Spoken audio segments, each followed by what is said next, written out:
இன்றைக்கி நான் உங்கள்கிட்ட ஷேர் பண்ணுற கண்டென்ட் என்னென்னு பார்த்தீங்கன்னா, ஒரு நம்ம சின்ன வயசுக்கு போகலாம். சரிங்களா? ஒரு 12 இயர்ஸ்க்குள்ளே நீங்கள் கேட்குற யாராக இருந்தாலும் ஃபஸ்ட்டு உங்கள் 12 இயர்ஸ்க்குள்ளே போங்க. எந்த வயசு வேணால் நீங்கள் இருங்க. சரிங்களா? சரி, நம்ம இப்போது அந்த இடத்துக்கு போகலாம். உங்களுக்கு அப்பா அம்மா அம்மம்மா வீடு இல்லாமல் இருக்கலாம். ஆச்சி, தாத்தா வீடு இந்த மாதிரி யாரும் இல்லாமல் இருந்திருக்கலாம். இல்லை இருந்திருக்கலாம் 2 பேத்துக்கும். இல்லை இப்போ தவறி போயிருந்திருக்கலாம்.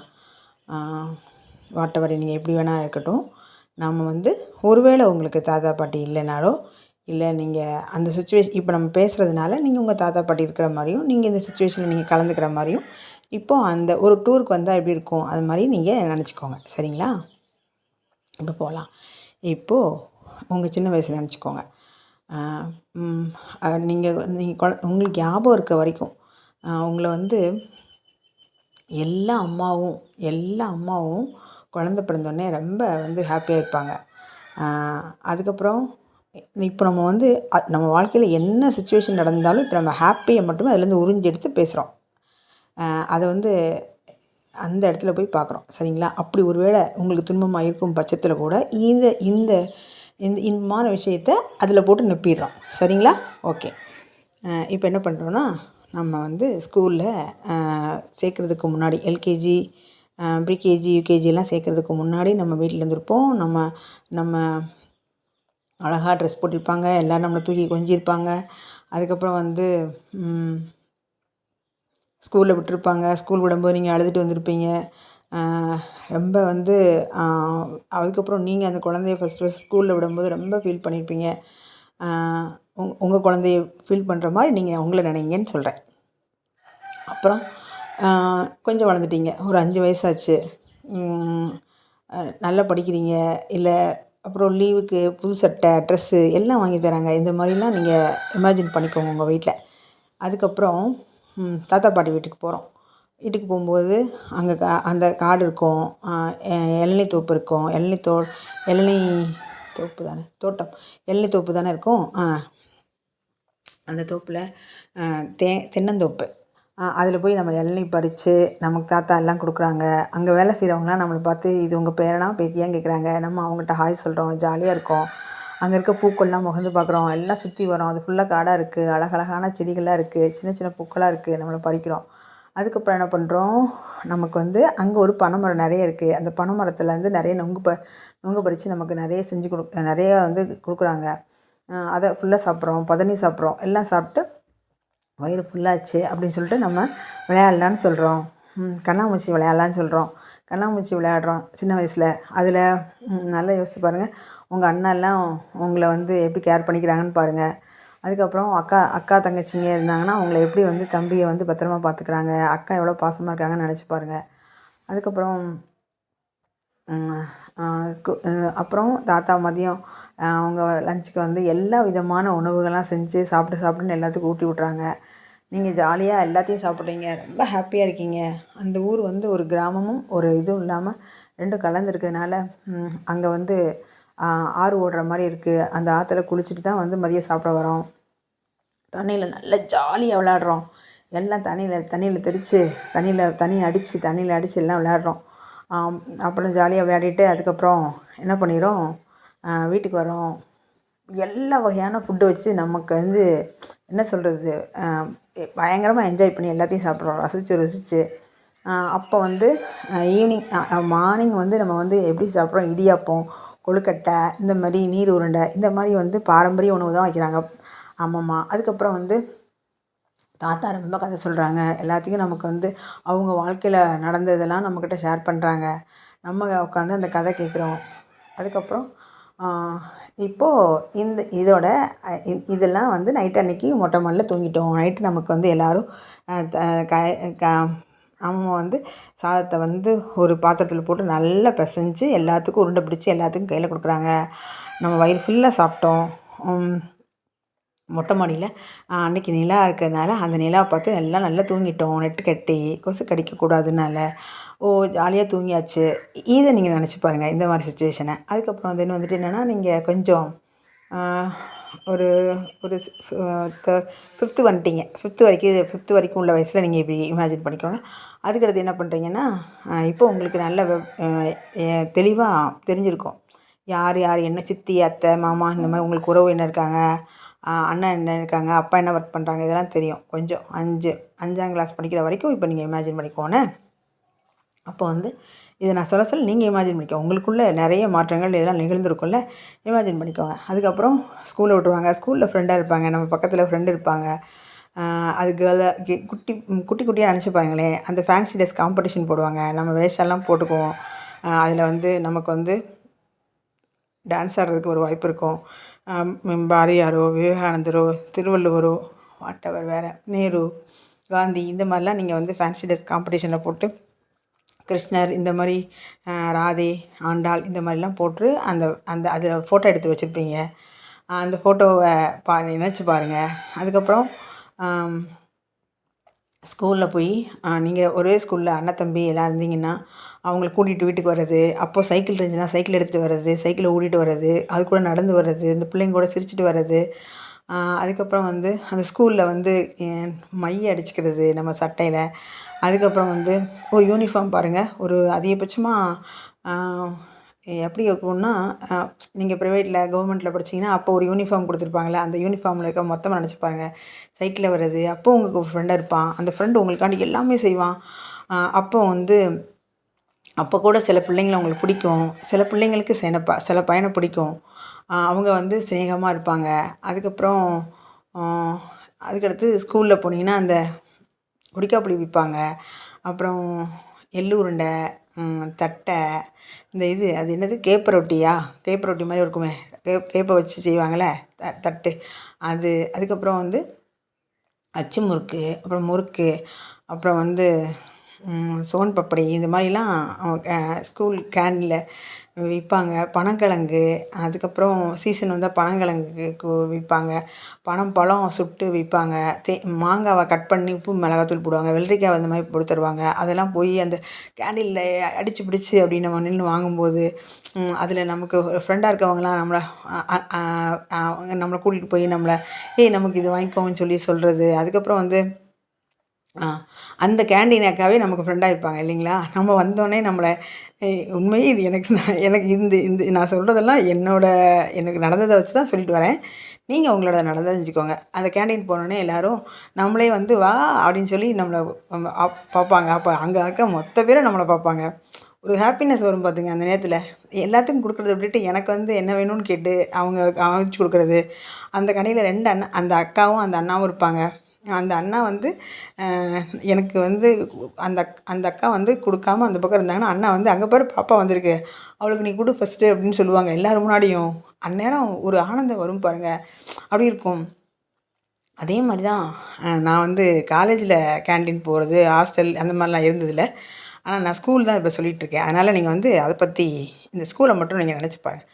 அதுக்கப்புறம் அங்கே உங்கள் தங்கச்சி, அவங்க தம்பி, அண்ணா யாராவது படிச்சுட்டு இருந்தாங்கன்னா அதை வாங்கிட்டு வந்து உங்கள்கிட்ட வந்து கொடுப்பாங்க. எல்லோரும் அண்ணா இப்போ உங்கள் அண்ணா வந்து படிக்கிறாங்கன்னா, உங்கள் அண்ணா வந்து நீங்கள் தம்பியாக இருந்தீங்கன்னா உங்கள்கிட்ட வந்து அந்த வாங்கின ஸ்நாக்ஸை வந்து உங்கள்கிட்ட கொடுப்பாங்க. அதுக்கப்புறம் இப்போ இந்த மாதிரி இருக்கான்னு தெரியல. எல்லாமே நானுமே இப்போ எல்கேஜி யூகேஜி எடுத்திருக்கேன் கிளாஸு. எல்லாமே ஸ்நாக்ஸ் கொண்டு வந்துடுறாங்க. நம்ம கடை கேண்டீன்லாம் இல்லை. ஆனால் அப்போ இருந்துச்சு, நாம் படிக்க டைம்லலாம் ஸ்நாக்ஸ்லாம் கொடுத்து விட்றதில்ல அப்படிலாம் கிடையாது இல்லையா. அதிகபட்சமாக எனக்கு 2 ரூபா தர்றதே ஸ்நாக்ஸ் இது தர்றதே எனக்கு ஜாஸ்தி. 5 ரூபா கொடுத்தாங்கன்னா நம்ம நிறைய ஸ்நாக்ஸ் வாங்கலாம். அந்த மாதிரி இருந்துச்சு அப்போது 80ஸ்லாம். 45 ஏஜ்னால் பாருங்கள் எவ்வளோ அந்த அந்த மாதிரி டைமில் இல்லைங்களா. அப்புறம் என்ன பண்ணோம், இந்த மாதிரி இது பண்ணோமா. அப்புறம் வந்து பாட்டி கூட காட்டுக்கு வயலுக்கு போவோம். வயலுக்கு போய் அங்கே நெல்லாம் போட்டிருப்பாங்க. அங்கே வேலை பார்க்குறவங்களாம் நம்மளுக்கு வந்து வாங்க வாங்க என்ன சாப்பிட்டீங்க என்ன அப்படி அவளை நம்மளை வந்து பயங்கரமாக வா தங்கம் வா கண்ணு அப்படின்னு நல்லா பேசுவாங்க. அங்கே வேலை செய்கிற பாட்டிங்க தாத்தாங்கிட்டலாம் போய் நல்லா பேசிக்கிட்டு மதியம் அவங்க என்னென்னமோ லஞ்ச் கொண்டு வந்திருப்பாங்க. அதெல்லாம் பார்த்துட்டு சாப்பிடுவாங்க. இல்லை வேணான்னு சொன்னால் கூட அதெல்லாம் பார்க்குறது. அதுக்கப்புறம் வந்து நாங்கள் கையில் எடுத்துகிட்டு போன ஃபுட்டை அங்கே வச்சு சாப்பிடும்போது ஒரு பேரானந்தம். வீட்டில் சமைச்சு சாப்பிட்டா ஒரு சுவை வரும்ல, காட்டில் போய் சமைச்சு சாப்பிட்டு பாருங்கள், அது ஒரு சுவையாக இருக்கும். என்டையர்லி டிஃப்ரெண்ட்டாக இருக்கும். ஒருவேளை அந்த விறகு எரிக்கிறோம்ல, அதோட மணம் அந்த மணம் வந்து ஒரு வித ஆனந்த தன்மையில இருக்கிறதுனாலயா, இல்ல அந்த சூழ்நிலை காடு, அந்த செடிகள், அந்த பறவைகள், இந்த நெல் விளைஞ்சதோட வாசம், அந்த மாரி இருக்கும்ல. எதுக்காண்டி இப்படி போவோம்னா, நெல்ல அறுத்து அந்த களத்துல குமிச்சு வச்சிருப்பாங்க. அத பார்க்குறதுக்கு நம்ம நம்ம மேற்பார்வை பண்ணோம்ல, அதுக்காண்டி போயிருப்போம். அப்ப அந்த அந்த நெல் வாங்குறவங்க அப்படி வந்து அத வாங்கிட்டு அப்படி போவாங்க. அந்த மாரிலாம் நான் போயிருக்கேன். அதுக்கப்புறம் அந்த இடத்துலயே வந்து இந்த புளியங்கொட்டைய வேக வச்சு ஒரு ஸ்நாக்ஸ் கொண்டு வருவாங்க. உளுந்த வடை கொண்டு வருவாங்க. அப்புறம் மொச்சப்பயிறு வந்து இந்த மாரி கொண்டு வருவாங்க. பாசிப்பயிறு இந்த மாரி சுண்டல் இருக்குல்ல, இந்த மாரி வந்து சுண்டல் கொண்டு வருவாங்க. அந்த இடத்துல இப்ப எப்படி இந்த கட்டடம் கட்டுறாங்கன்னா, டீ, வடை, ஸ்நாக்ஸ் கொண்டு வந்து எல்லாரும் குடுக்குறாங்க பார்த்தீங்களா? ஷேர் பண்றாங்கல்ல, அதே மாரி அங்க அந்த இடத்துக்கு இத கொண்டு வருவாங்க. ஒரு ஒரு உலக்கமா இருக்கும். அது நாளையில தான் தருவாங்க. அத அளந்து தான் தருவாங்க. அப்ப அந்த மாரி கிணறுல தண்ணி மேலே வரைக்கும் இருக்கும். இப்படி மேலே மேலேருந்து கையிலே கோரி நம்ம மூஞ்சிய கழுவிக்கலாம். அப்படி இருக்கும். தண்ணி வந்து அப்படியே ஒரு மாரி அப்படியே ஸ்வீட்டா அது மாரி அது என்ன சொல்றது? அப்படியே அப்படி ஒயிட்டா அப்படி இருக்கும். எனக்கு நீச்சல் தெரியாது. நான் முயற்சியெல்லாம் பண்ணி, அப்புறம் எனக்கு சொல்லிக் குடுத்தவங்கள நான் தண்ணிக்குள்ள அமுத்தி, அவங்க வந்து "போதும் சாமி நம்மளா சொல்லிக் குடுத்தா, இவ வந்து உள்ள அமுத்திட்டாங்கன்ருக்கு." எனக்கு ரொம்ப இப்போ வரைக்கும் எனக்கு ரொம்ப ஒரு விதமான ஒரு வாட்டர்னா எனக்கு உயிர். ஆனால் அந்த தண்ணிக்குள்ள எனக்கு தெரிஞ்சு தான் அந்த இயற்கை ஏதோ பண்ணிருச்சு. தண்ணி மட்டும் எனக்கு பிடிச்சிருந்தா நான் நிஜமாவே எங்கேயாவது போய் தண்ணியிலே இருந்துருவேன்னு நெனச்சு தான் நமக்கு ரொம்ப ஒண்ணு ஆசைப்பட்டா அது வந்து ஃபைல வந்து கீழ வச்சுருவாங்க போல இருக்கு. ம்ஹ்ம். அப்போ அந்த மாரி தண்ணீல குளிக்கிறவங்க, ஆடுறவங்கள பார்த்தா ஹாப்பியா இருக்கும். அது நம்மளோட தண்ணி வந்து இடுப்பு அளவுக்கு இருக்கும் பார்த்தீங்களா? அந்த மாரி இடத்துல போய் தண்ணி ஆடுறது. எனக்கு எனக்கு வந்து ஒரு இடத்துல ஒரு அக்கா தான் அவங்க சொல்லிக் குடுத்தாங்க. ஒரு குளத்துல ஒரு அணத்தலக்கட்டுன்னு ஒரு இடம் இருக்கு. அங்க போய் தண்ணிய வந்து நமக்கு ஷோல்டர் அளவு தான் இருக்கும். நம்ம முழுக மாட்டோம். அப்ப அந்த மாரி தண்ணியில இருக்கும்போது அவங்க எனக்கு வந்து தண்ணியில எப்படி வந்து மூழ்காம மிதக்குறது அப்படின்னு சொல்லிக் குடுத்தாங்க. ரொம்ப அமேசிங்கா இருந்துச்சுங்க. நான் இப்போ கூட தண்ணீல மிதப்பேன். இந்த வீடியோலாம் ஒருத்தவங்கலாம் அந்த சித்தர் மாரி தண்ணிக்குள்ள அப்படியே சம்மணங்கால் போட்டு அப்படியே தண்ணீல மிதத்துவாங்கல்ல, அது நானுமே செய்வேன். எல்லாரும் இது எப்படின்னு கேட்பாங்க. அவங்க எல்லாரும் முன்னாடி தான் சொல்லிக் குடுத்தாங்க. எனக்கும் அவங்களும் செஞ்சாங்க வரல. நான் செஞ்சேன் வந்துருச்சு. அப்ப நான் என்னமோ பண்ணேன். அது வந்துருச்சு. திரும்ப திரும்ப ரொம்ப நாள் கேப் விட்டோனே, என்ன பண்ணி நம்ம இப்படி மிதந்தோம் அப்படின்னு நெனச்சு பார்க்கும்போது, கேப் விட்டுருச்சா மறந்து போச்சு கொஞ்சம் கொஞ்சம். ஆனா, கொஞ்சம் முயற்சி பண்ணா தக்க பத்தக்கன்னு செஞ்சுருவேன் இப்போ.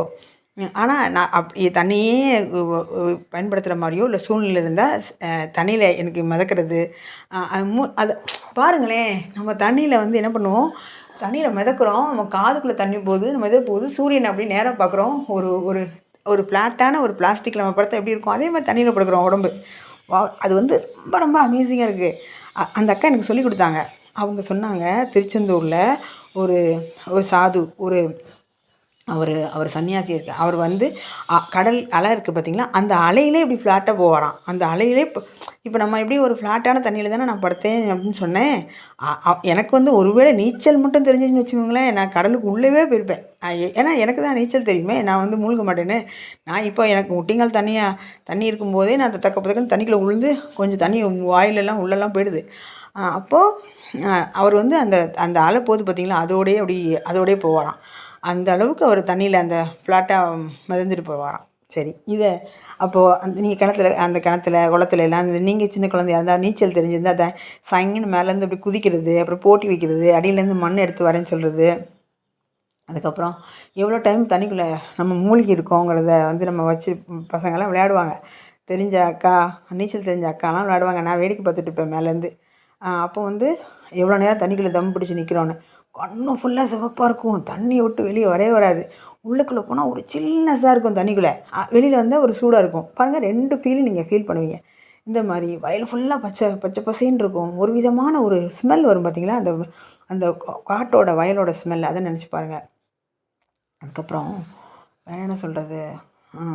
அந்த தண்ணி எடுத்து விடுவாங்க. அந்த இதில அந்த அந்த குளத்துலேருந்து தண்ணி எடுத்து விடுவாங்க பார்த்தீங்களா? அப்போ வந்து தண்ணி ஓடும் பார்த்தீங்களா? அப்போ வந்து சொர்க்கம் மாரியே இருக்கும். அந்த செடிகள்லாம் ஓரத்துலலாம் நல்லாயிருக்கும். அதில ஒரு ஏதோ ஒரு செடி இருக்கும். அந்த செடி எடுத்தா டொக் டொக்னு ஒரு சத்தம் கேட்கும். அந்த மாரி செடிய வச்சு விளையாடியிருக்கோம். அப்புறம் ஒரு பூ இருக்கும். அது வந்து அது எல்லோ கலரில் அந்த பூவை நல்லா தண்ணியில் கரைச்சோன்னு வச்சுக்கோங்களேன், எண்ணெய் மாதிரி அப்படியே குளு குளுன்னு வரும். அந்த எண்ணெயை எடுத்து எண்ணெய்ன்னு வச்சு கடைய வச்சு விளையாடுவோம். பார்த்திங்களா, நம்ம முட்டைன்னா ஒயிட் கலர் முள் எடுத்துக்குவோம். இந்த முள் மரம் இருக்கும் பார்த்திங்களா, அதுலேருந்து ஒரு பூவாக வரும் பார்த்திங்களா, அந்த பூவெல்லாம் எடுத்து அதை சமையல் பண்ணுற மாதிரி, அதில் உள்ளது வாழைக்காய் அப்படி வச்சுக்கிறது. இப்போ பனம் இது வேப்பம்பழம் இருக்குல்ல, அதை எடுத்து குங்குமம் இல்லை ரெட் கலர் கோலப்பொடி அப்படி பண்ணி அதை மீன் ஃப்ரைன்னு வச்சு ஃபிஷ் ஃப்ரைன்னு அப்படி வச்சு, அதுக்கப்புறம் வந்து கடை வச்சு ரெண்டு ரெண்டு தொட்டாங்குச்சியை எடுத்து 2 பக்கம் கட்டி நடுவில் ஒரு குச்சி வச்சு அதுவும் தராசுன்னு வச்சு, வீட்டிலேருந்து அரிசியோ இல்லை வீட்டில் அங்கே மணவோ அது வந்து அதுதான் அரிசின்னு வச்சு அதுக்கு ஒரு கடை வச்சு, கடை வைக்க ஒரு ஆள், அப்புறமா வந்து சமையல் பண்ணுறதுக்கு ஒரு ஆள், அதில் அம்மா அப்பான்னு ஒரு ஆள், அவங்க குழந்தைங்கன்னு ஒரு ஆள். இது சொல்லும்போது எனக்கு ரொம்ப ரொம்ப சிரிப்பு வருது. அதில் வந்து 2 பேர் இருந்தாங்கன்னா ஒருத்தங்க இன்னொருத்தங்கிட்ட போயிடுவாங்க. எங்கள் அண்ணன் கூட தான் நான் போவேன்னு சண்டை போடுவாங்க சில குழந்தைங்கள்லாம். அப்போ வந்து அது அந்த அண்ணன் வந்து தம்பியை சேர்த்துக்கவே மாட்டான். தம்பி வந்து அண்ணன் கூட தான் போவேன்பான். அப்போ அந்த மாதிரி சரி சரி இன்றைக்கி ஒரு நாள் தானே நீ இருந்துக்கோன்னு சொல்லி சமாதானம் பண்ணுறது. அதுக்கப்புறம் எனக்கு நல்ல ஞாபகம் இருக்குது. 5th படிக்கும்போது எனக்கு உமா மகேஸ்வரின்னு ஒரு ஃப்ரெண்டு இருந்தாங்க.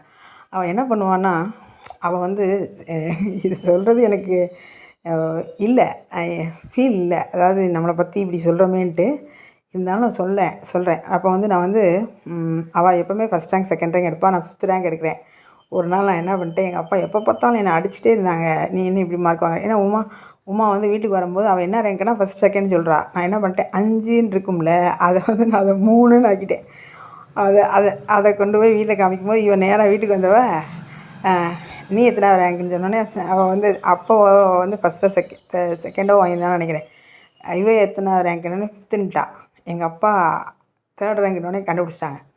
அச்சச்சோ, அன்னைக்கு அடியை பார்த்தீங்கன்னா கொலக்கட்டையாக வீங்கிருக்குன்னு கதையில் பார்த்துருப்பீங்களா, அது மாதிரி தான். முதுகு தோல் பிஞ்சிச்சு, அடி கொன்று உரிச்சு எடுத்துட்டாங்க.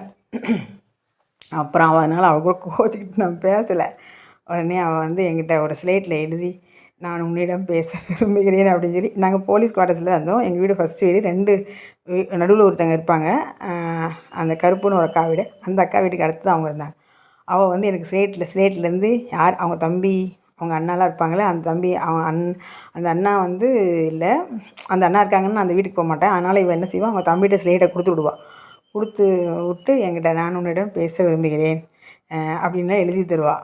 இதெல்லாம் நினச்சி பார்க்கும்போது ரொம்ப ரொம்ப வித்தியாசமாக இருக்குது. நீங்களும் அது மாதிரி நினச்சிக்கோங்க. அதுக்கப்புறம் வேறு என்ன சொல்கிறது, ஸ்கூல் அந்த 5 படிக்கும்போது ஸ்கூல் சாரோடது அந்த ஹெட்மாஸ்டர் வந்து எனக்கு, நான் வந்து ரொம்ப ரொம்ப ஸ்பெஷல்னு எதை வச்சு சொல்கிறேன் தெரியுமா, ஒரு வேளை இது மாதிரி உங்களுக்கு நடந்திருக்குமோ எனக்கு தெரியலைங்க. நான் யாருக்காதையும் இது மாதிரி கேட்டதில்லை, நான் புக்லேயும் எதுவும் படித்ததில்லை. ஹெட்மாஸ்டர் வந்து ஒரு ஸ்கூலில் என் பேச்சை கேட்குற அளவுக்கு சாட்டர்டே சண்டே லீவ் விடுறதுக்கு வந்து அவரோட கான்ட்ராக்ட் இருக்கிறதுனால சனிக்கிழமை லீவ் விடலாமான்னு என்கிட்ட கேட்பார். நீங்கள் இதை நம்பியே ஆகணும், இது இல்லாமல் நடக்குமா அப்படின்ட்டு. நான் வந்து சரி இன்றைக்கி லீவ் விடலாம் சார் அப்படி சொன்னோன்னே, சரி இன்றைக்கி நீ சொல்லிட்டேல நான் லீவ் விட்டுருவோம் பாரு. இதெல்லாம் அந்த ஸ்டாஃப் முன்னாடி பேசுவார். அப்போ நினச்சி பாருங்கள், அந்த ஸ்டாஃப்லாம் என்னை பார்த்து முறைப்பாங்க. எல்லாத்தையும் முறைக்க மாட்டாங்க. அந்த 5th படிக்கிற நான் வந்து அப்போ 3rd படிக்கிறேன். 5th டீச்சர் வந்து என்னை பார்த்து முறைப்பாங்க. அவங்க பேசும்போது கூட எனக்கு அவங்க முகம் ஞாபகம் இருக்குது. அவங்களுக்குள்ள மச்சம் அவங்க முகம் ஞாபகம் இருக்குது. அவங்க தலை எப்படி ஸ்டைலாக சீவிருப்பாங்கள்ல, அது ஞாபகம் இருக்குது. ஒரு முடி கூட வந்திருக்காது அந்த மிஸ்ஸுக்கு. அவங்களோட இது ஞாபகம் இருக்குது. அவங்க முறைப்பாங்க என்னை பார்த்து. அவங்களால தான் நான் ஸ்கூலில் இப்போ வரைக்கும் நான் காம்படிட்டிவ் எக்ஸாம் எழுதினால இப்போ வரைக்கும் எனக்கு ஹிஸ்ட்ரி இவ்வளோ பிடிச்சிச்சு அப்படின்னா அந்த மிஸ்ஸு மட்டும்தான் காரணம். அவங்க அடி தான் காரணம்.